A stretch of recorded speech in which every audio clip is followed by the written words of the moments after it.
नमस्कार प्यारे विद्यार्थियों। उम्मीद है कि आप सभी अपनी तैयारी में एकदम जोश जुनून से लगे होंगे। कुछ विद्यार्थियों को परीक्षा का तहे दिल से इंतजार होगा, तो कुछ विद्यार्थी ऐसे होंगे जो थोड़े परेशान होंगे। तो आज की इस वीडियो में मैं आपकी परेशानी कम से कम हिंदी भाषा में जो आपकी पाठ्य पुस्तक पढ़नी है दिगंत भाग 2, वहां से जो 5 अंक का प्रश्न, महत्वपूर्ण प्रश्न जो पूछा जाता है, जिसे प्यारे बच्चों आप लोग सारांश के नाम से जानते हैं, इसको आज मैं कंप्लीट कर दूंगा। और एकदम प्यारे बच्चे कहते हैं ना, एकदम बेहतरीन तरीके से मैं इसको आज फाइनल करूंगा। और प्यारे बच्चे, इस तरीके से यदि आप परीक्षा में लिख देंगे तो आपका जो कुल अंक 5 है वो एकदम आपको 500% दिया जाएगा। तो इसलिए यदि आप चाहते हैं खूबसूरत तरीके से सजाना, लिखना और अंक पाना, तो वीडियो को अंत तक देखिएगा। और जाते जाते आप जरूर कमेंट, लाइक और मजबूर हो जाएंगे शेयर करके अपने दोस्तों के पास पहुंचाने के लिए। तो आइए आज की इस वीडियो को शुरू करते हैं। प्यारे बच्चों, यहाँ पे आप देख सकते हैं मैंने कुछ महत्वपूर्ण बातें लिखी है जिस पे आपको फोकस करना है। सबसे पहले प्यारे बच्चों बात आती है किसकी, बोलो जरा, शीर्षक की। तो सबसे पहले अगर आप सारांश लिखने जाएंगे, ध्यान दीजिएगा, जैसे ही प्यारे बच्चे आप सारांश लिखने जाएंगे तो सबसे पहले आप सुंदर सा क्या लगा देंगे, आप हेडिंग लगा देंगे, शीर्षक लगा देंगे, टाइटल लिख देंगे। तो ये अपना हो गया प्यारा सा टाइटल। बोलिए, किसी बच्चे को दिक्कत हुआ कि कोई दिक्कत है? नहीं ना। जूठन हमने लगा दिया, मान लो जूठन पाठ का सारांश पूछा, हमने जूठन लगा दिया। अब कहानी को आगे बढ़ते हैं और यहाँ पे हमने स्पष्ट लिखा है कि इसे साफ लिखना है और स्पष्ट लिखना है। तो ब्लू से लिख करके आप ब्लैक से अंडरलाइन कर सकते हैं। इसके बाद बारी आती है प्यारे बच्चों, हमें परिचय देना है और फिर पाठ के लेखक और मुख्य विषय या उद्देश्य के बारे में हमको लिखना है।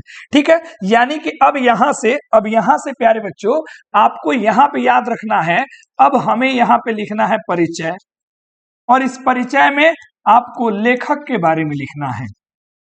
लेखक के बारे में एक काम करते हैं, पाठ एवं लेखक के बारे में, ध्यान दीजिएगा, लेखक के बारे में आपको लिखना है। जैसे इसका मान लीजिए जूठन लिख रहे हैं, तो प्रस्तुत पाठ जूठन के लेखक हिंदी साहित्य के महान साहित्यकारों में से एक ओम प्रकाश वाल्मीकि जी है। यह उनकी एक आत्मकथा है। इतना आप लिख लेंगे। बात समझ में आया? तो ये चीजें आप लिखेंगे, हालांकि आगे हम लोग उदाहरण से बिल्कुल इसको समझेंगे, बहुत अच्छे तरीके से समझेंगे। तो ये पॉइंट आप याद रखना। आपको सबसे पहले परिचय यानी कि पाठ याद रखना है, पाठ के लेखक कौन है, और पाठ का हमें विद्या याद रखना है। विद्या याद रखना है कि क्या है। जैसे ये एक आत्मकथा है, ठीक है, आत्मकथा है, ये याद रखेंगे। और जिन बच्चों को नहीं पता होगा वो जाकर के वीडियो में देखिएगा, टाइटल में क्या बोलते हैं, प्लेलिस्ट में निकाल के देखिएगा 12th हिंदी का। उसमें हमने ट्रिक दिया है, मात्र 2 से 3 मिनट में पूरा कौन सा पाठ क्या है आपको तुरंत याद हो जाएगा, और वहां से यहां आकर के चिपका देना है। तो पहली कहानी प्यारे बच्चों हो गई। दूसरी बात पे आते हैं, जैसे हो गया संक्षिप्त हमें परिचय देना है। यदि आपको लेखक के बारे में कुछ बातें पता है तो आप चाहें तो उसको मेंशन कर सकते हैं। जैसे लेखक का जन्म पता हो, मृत्यु पता हो, उनके कुछ प्रसिद्ध रचनाओं के नाम यदि पता हो, आप उनको लिख सकते हैं। यदि उनको कोई विशेष पुरस्कार दिया गया है तो आप उनको लिख सकते हैं यहाँ पे, यदि आपको याद हो तब। आगे बढ़ते हैं। उसके साथ ही हमें प्यारे बच्चों मुख्य विषय या फिर उद्देश्य के बारे में लिखना है। यानी कि इसके बाद याद रखिएगा इसके बाद इस चैप्टर का पूरा मुख्य उद्देश्य क्या है, समझिएगा। मुख्य विषय वस्तु हम लोग इसमें समझेंगे कि प्रस्तुत पाठ में लेखक ने जो है अपनी आत्म कथा के बारे में और अपने जीवन के संघर्ष के बारे में तथा शिक्षा के महत्व के बारे में बताया है। तो ये आपका हो गया संपूर्ण, कह सकते हैं ना, पूरे पाठ का निचोड़, ये मुख्य विषय हो गया। इसको यहाँ पे लिख देना है। यानी कि पहले परिचय, तो पाठ और उसके लेखक कौन है, पाठ की विधिया क्या है, जैसे आत्मकथा है, लेखक के बारे में यदि आपको पता हो तो लिख सकते हैं और उसी में आपको चिपका देना है कि इस पाठ में या इस आत्मकथा में कवि ने अपने जीवन के संघर्ष, कवि माफ करेंगे लेखक ने अपने जीवन के संघर्ष एवं शिक्षा के महत्व को का मार्मिक चित्रण किया है या फिर उसके बारे में बताया है। ये आपको ये लाइन ऊपर के पैराग्राफ में लिख देना है। ये पैराग्राफ आपका हो गया। इसके बाद समझिएगा अब मुख्य बिंदु में क्या आती है, ध्यान दीजिएगा। पाठ के प्रमुख बिंदुओं को क्रमवार लिखना है, संक्षेप में सरल भाषा में लिखना है, ध्यान रखना है कोई महत्वपूर्ण तथ्य हमसे छूट ना जाए। कुल मिलाकर के जो कहानी आपने पूरी पढ़ी, यहां से पैराग्राफ चेंज करके वो लिखना शुरू कर देंगे। कैसे कि पाठ में लेखक, ठीक है, जिस तरीके से पूरी आपने कहानी पढ़ी उसको संक्षेप में क्या करना है, लिख देना है पूरे कहानी का। और मुख्य बिंदु आपको भूलना नहीं है। जिस समय मान लीजिए उनके साथ कोई घटना घटी जो महत्वपूर्ण था, जहां से टर्निंग पॉइंट आया, वो चीजें आपको भूलना नहीं है। कोई व्यक्ति विशेष है उसको नहीं भूलना है, वो आपको इसमें लिख देना है। इसके बाद प्यारे बच्चों अंत में आता है जो बहुत इंपॉर्टेंट होता है, वो है निष्कर्ष। यानी कि पाठ का हमें सार बताना है या पाठ का मुख्य संदेश या फिर क्या हो सकता है, सीख हो सकता है। यानी कि लिखने के बाद अंत में प्यारे बच्चों प्रस्तुत पाठ से अंत में जैसे पैराग्राफ चेंज करेंगे तो आपको समझ में आएगा प्रस्तुत पाठ से, ठीक है, जो भी निष्कर्ष निकला है उसको क्या करना है, आगे आपको सजा के लिख देना है। तो ये आपका हो गया कंप्लीट सारांश लिखने का तरीका। बोलो कितना आसान है ना, कितना आसान है जी, बताओ जी, बताओ जी। सबसे पहले शीर्षक हमने लगा दिया, चलिए गुरुजी ठीक है। फिर हमने लिख दिया पाठ एवं गुरुजी लेखक, हमने लिख दिया लेखक, क्या क्या हमने दे दिया गुरुजी, चलो परिचय दे दिया। पाठ का इसमें हमने क्या मेंशन कर दिया, विद्या की है क्या।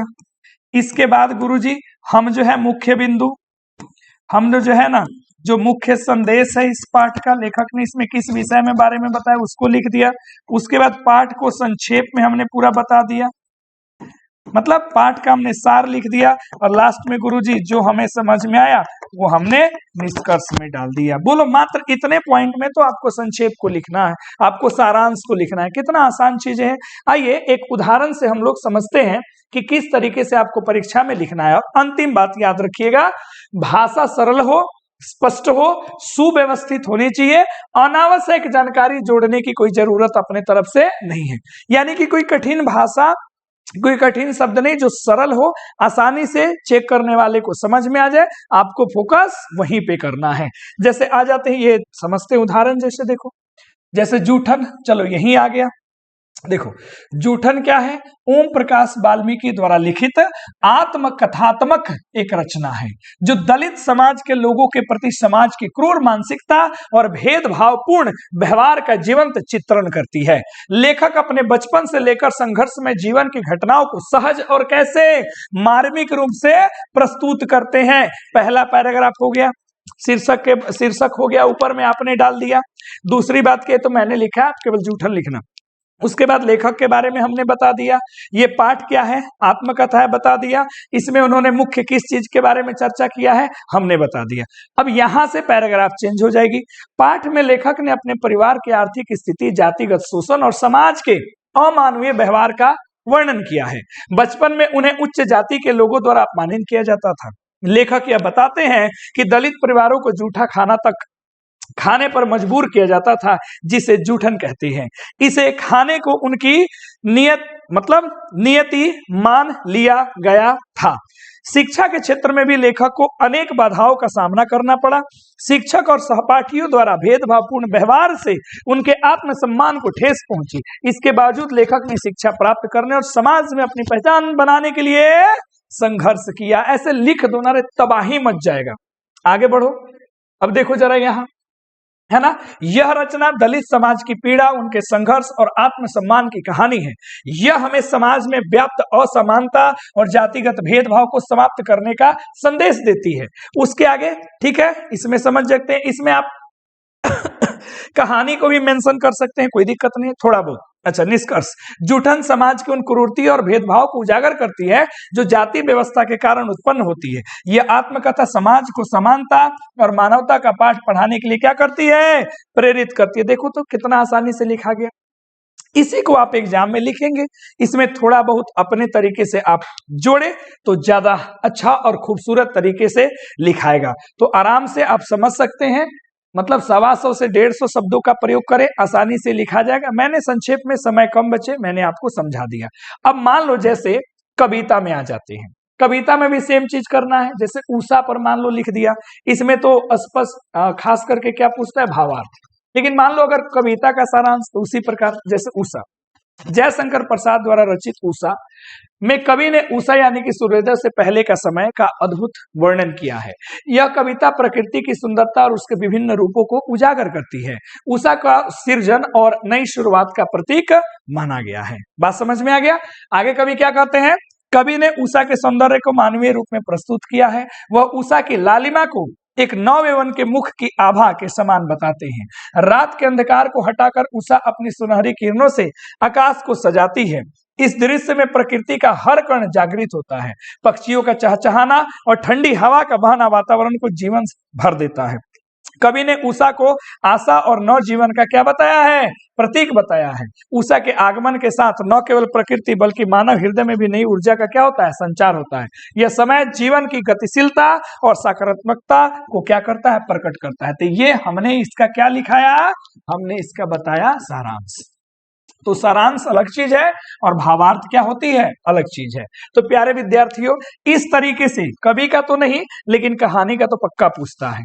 तो आप ये पॉइंट याद रखिएगा और इसी पॉइंट से आप परीक्षा में लिखिएगा और पूर्ण रूप से आपका अच्छा पेपर जाएगा। अब कुछ बच्चे कहेंगे सर एक ही उदाहरण देके आप छोड़ दिए, तो आप क्या करो, हमारे चैनल के प्लेलिस्ट में जाओ, प्लेलिस्ट में जाओ और 12th हिंदी और 12th हिंदी वाले सेक्शन में जाओ। यहां पे मैंने कंप्लीट प्रोज करा दिया है।